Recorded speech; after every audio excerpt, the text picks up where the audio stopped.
amigos, sejam bem-vindos ao programa Conexão Imigração USA. Eu sou Renata Castro, advogada de imigração, e eu sei que todo domingo a gente bate um papo aqui na Record Américas, antes do Domingo Espetacular. A gente fala de assuntos imigratórios e de assuntos que são de interesse para imigrantes. Ainda não tinha acontecido na nossa temporada, na nossa primeira temporada aqui na Record Américas, essa nova casa que é imensa, do tamanho do sonho dos brasileiros que acompanham o nosso programa todo domingo.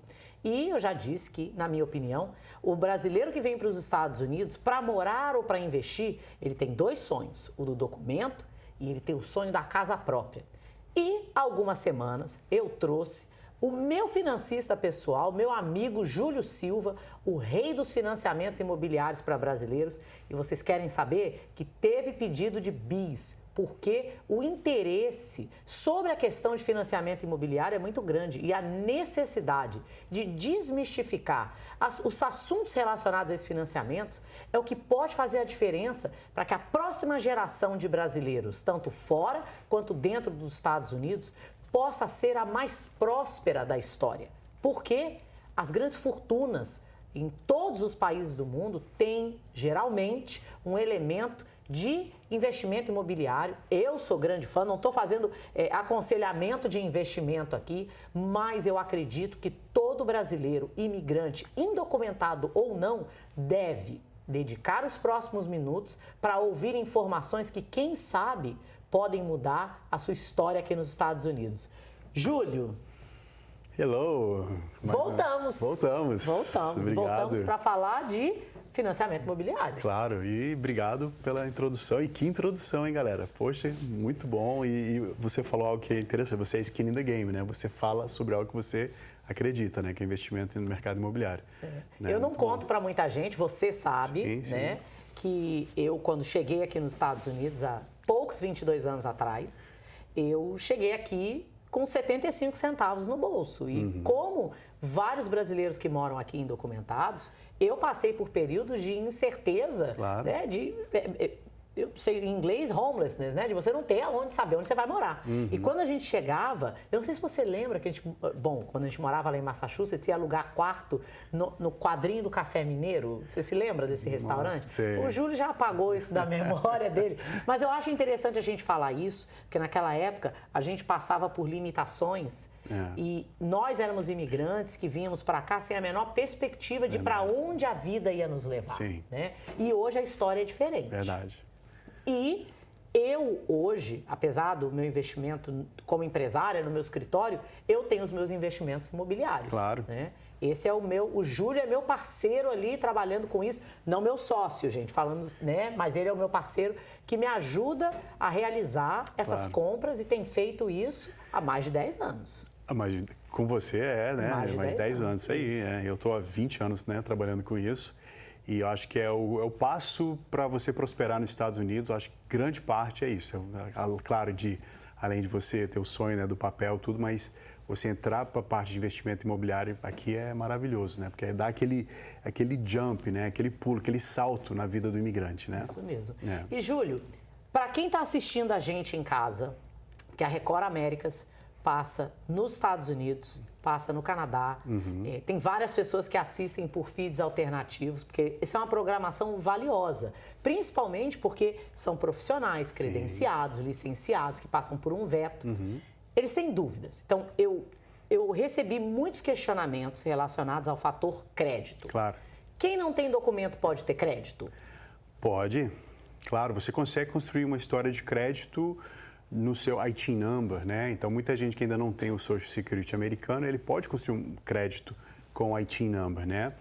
Existem bancos, já vi questões de bancos que eles fazem um financiamento, uma pessoa às vezes ainda até sem o social. Então, ele pega... Quando a gente pensa crédito, o crédito é o seguinte, é um conglomerado de informações, né? Então, são várias informações que ficam flutuando numa nuvem, né? E o seu nome, seu endereço, sua data de nascimento, junto com o seu social, as suas informações, e o sistema ele vai pegar aquilo ali, entendeu?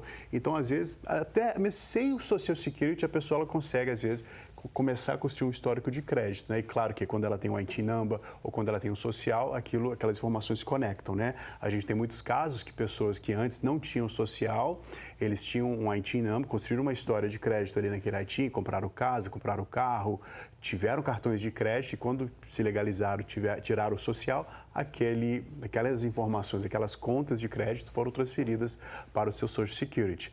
Para investimento imobiliário, existem 3 pilares, tá?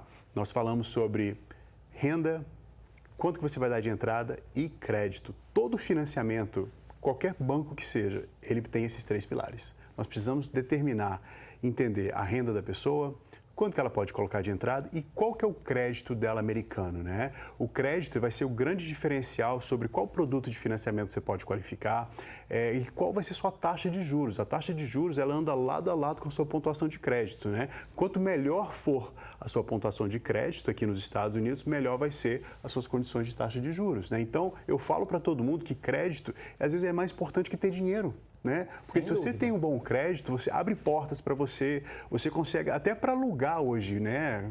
Acho que sempre teve, mas hoje mais do que nunca, para você alugar um imóvel, você tem que ter um histórico de crédito, né? Você tem um seguro, seu seguro vai ser mais caro ou mais barato que seguro para carro, se o seu crédito for bom ou não, né? Então, eu acho que crédito é um dos pontos mais interessantes que o imigrante que está chegando nos Estados Unidos, ou o imigrante que já está aqui, ele tem que dar aquela atenção devida, né? Porque nós estamos aqui há muito tempo, há 20 anos, né? Eu estou há 29 anos nos Estados Unidos e a gente aprendeu, né, ao longo dos anos como que é o processo. E, às vezes, a pessoa sem essa informação de quão importante é o crédito, ele deixa de fazer um pagamento de um cartão de $30, por exemplo, e a pontuação dele vai lá embaixo, né? Então, o crédito é primordial no processo de investimento imobiliário.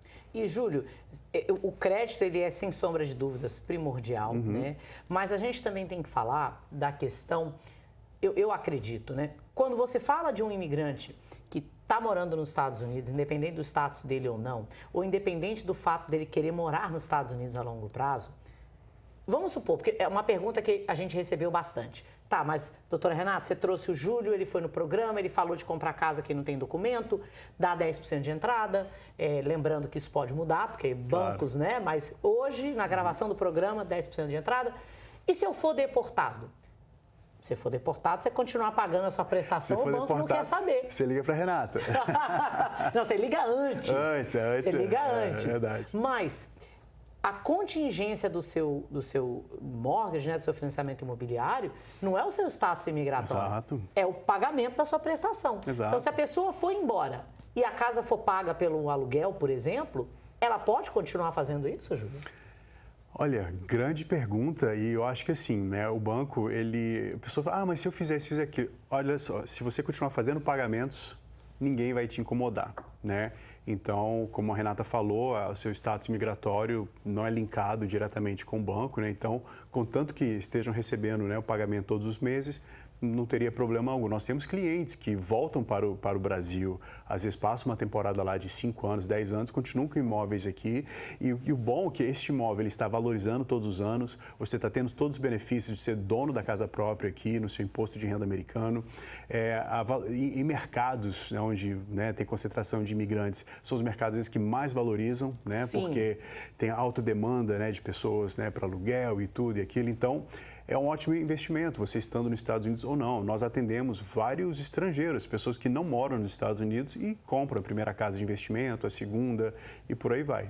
E, Júlio, quem não tem documento quer comprar um prédio comercial, por exemplo, é possível? É possível, a gente consegue fazer. É claro que um financiamento comercial é tudo que é acima de 4 unidades, a gente consegue fazer a partir de 30%, 35% para quem é considerado estrangeiro ainda, né? E, Júlio, o que você considera o maior erro que os imigrantes, ou que moram aqui, documentados ou não, cometem no processo de financiamento de um imóvel? Assim, o que a gente vê muitas vezes é a falta de planejamento, né? Porque, como eu falei, os 3 pilares de qualquer financiamento, que é renda, crédito e dinheiro de entrada. E parte do nosso processo com os clientes nossos é o planejamento. Nós vamos ver como é que está a sua renda hoje, se precisa, né, ter algum ajuste ou não, se você precisa de uma renda complementar para você poder qualificar para aquela prestação, como é que está seu crédito atualmente, porque a melhor definição para crédito é o seguinte, é a sua habilidade de fazer pagamentos em um dia por um período de tempo, tá? Então, o crédito é tempo, né? Então, quanto melhor for os seus hábitos, bons hábitos, fazendo pagamentos em dia, você terá uma melhor pontuação de crédito, tá? Então, a gente verifica aquela questão do crédito e também a gente, né, aconselha e faz a revisão de quanto que seria necessário para a pessoa poder adquirir aquele imóvel. Porque você, como residente, você tem opções de, às vezes, entrar numa propriedade com 0% de entrada, né? Para quem não tem documento ainda ou está só com a IT Number, consegue comprar com 10% de entrada, como eu falei no outro programa, né? Quem é investidor ou quem é estrangeiro pode comprar também com 20%, 25%. Então, assim, nós realmente paramos com a pessoa e vemos qual o status, qual a situação dela no momento. Então, às vezes, o problema, para responder a sua pergunta, é a falta, às vezes, de planejamento. Né? É o imediatismo também, Exato. né, Júlio? Então, é um processo, né? Tem que começar um planejamento, tem que começar uma conversa, né? Falar com um profissional de financiamento imobiliário para poder te preparar. Ou você está pronto hoje, ou você vai estar pronto daqui 6 meses, daqui 1 ano. Eu sempre falo que quando você vai fazer um investimento imobiliário, mesmo a casa que você vai morar, você não tem que se apaixonar pela casa, porque você sempre vai arrumar uma outra casa. Sim. Quando você se apaixona pelo processo, aquilo te dá mobilidade de fazer uma compra no momento correto, né, Júlio? Sim, com certeza, com certeza. E a gente vê muito isso, né? A gente vê, às vezes, pessoas, eles iniciam um processo, eles saem do aluguel, eles se organizam, fazem o planejamento. Então, acho que a maior erro da pessoa, às vezes, não fazer um planejamento, né? E se você se organizar, fazer esse planejamento, comprar o seu primeiro imóvel, o que às vezes a gente vê muito, a pessoa comprou aquele imóvel por 300 mil, deu 3% de entrada, às vezes $9 mil de entrada ali naquele imóvel, e ele morou ali 1, 2 anos, depois ele vendeu aquela propriedade por 350, por 380, né? Quem sabe, talvez um pouco mais, e ele pega todo aquele equity, todo aquele ganho que ele teve, né? Nos Estados Unidos é bom, nós temos uma lei de 1031 exchange, né? Que você pode tirar todo aquele lucro daquela propriedade e comprar uma outra propriedade sem ter que pagar imposto naquele ganho que você teve, aquele ganho de capital que você teve. Então, você pode tirar aquele dinheiro e, às vezes, você vai, aquela apreciação daquele imóvel vai te levar a colocar num imóvel maior, a casa, às vezes, a casa do sonho, e você praticamente vai entrar ali sem dar de entrada, porque você deu a entrada lá atrás, naquele primeiro imóvel. Então, você vai vender, você comprou por 300, eu vendi por 390, eu tenho aqueles 90 mil, né, o whatever que seja, o valor, o net, mas você tem aquele dinheiro que vai te colocar na casa dos sonhos, né? Então, eu acho que assim, é realmente você começar. A gente vê muito isso, pessoas fazendo esse upgrade porque ela simplesmente decidiu começar. Eu acredito muito nisso, Júlio, porque eu acho que nós dois somos exemplos, né, de que onde a gente começou nos Estados Unidos não é onde a gente está hoje e não vai ser onde a gente vai terminar. Sim. Então, para você que é imigrante que está assistindo esse programa, o importante é o começar. É isso aí, é começar. Sem sombra de Se organizar. Meu crédito está ruim, tem solução. Eu não estou declarando dinheiro suficiente, vamos ver como é que faz seu imposto. Eu não tenho dinheiro guardado suficiente, tem solução. Né? Corta aquele cafezinho, às vezes trabalha um pouco mais. E quando eu fui comprar minha primeira casa na Flórida, eu ia comprar uma casa por valor X. Aí meu irmão me levou, vou te mostrar uma outra casa, uma casa de construção nova. Eu falei, nossa, mas essa casa é $250 mil a mais. Né? Aí minha esposa falou, olha, vamos comprar. Daqui 1 ano vai ficar pronto. Então, quando a gente pegou aquele desafio, a gente juntou aquele dinheiro, a gente se organizou melhor. Então, tudo flui melhor quando você tem um desafio, né? Então, acho que, né, no mercado imobiliário é isso, né? Então, não tenha medo, converse com profissionais, pessoas que são sérias, que estão no mercado, que podem te ajudar. É priorizar, né, Júlio? É isso aí. E, Júlio, rapidamente, porque eu acho que você vai ter que voltar aqui mais vezes, você vai ser o residente. Né? É muito assunto e é um assunto de interesse. É legal, né? Exato. Imigrantes que moram nos Estados Unidos ou que estão no Brasil, estão fora dos Estados Unidos. Você pode ajudá-los com imóveis só na Flórida? Onde que você pode ajudá-los? A gente pode ajudar nos 50 estados. Nós somos um banco de financiamento imobiliário licenciado nos 50 estados. Eu já ajudei um brasileiro a comprar uma casa no Alasca, tá? Gente, o Alasca é lindo. O Alasca é o paraíso na Terra. Eu sou suspeita porque eu gosto de frio, né? Mas no verão deve ser maravilhoso. Lindo, aqui, o Alasca é lindo. Mas pelo amor de Deus, gente, nada de ir pro Alasca sem documento. Mas isso aí é um assunto para um próximo próximo programa. Gente, foi um prazer ter o Júlio Silva aqui novamente. Olha, os pedidos foram tantos que a gente teve que trazer o convidado de volta. Eu espero que tenha sido valioso para você. Espero que tenha aberto chaves de oportunidade para você. E você já sabe que todo domingo eu e você estamos conectados aqui no Conexão Imigração USA, antes do Domingo Espetacular, nessa casa nova que é a Record Américas. Eu sou Renata Castro, advogada de imigração, e eu espero você domingo que vem. E quem sabe de casa nova para você. Tchau!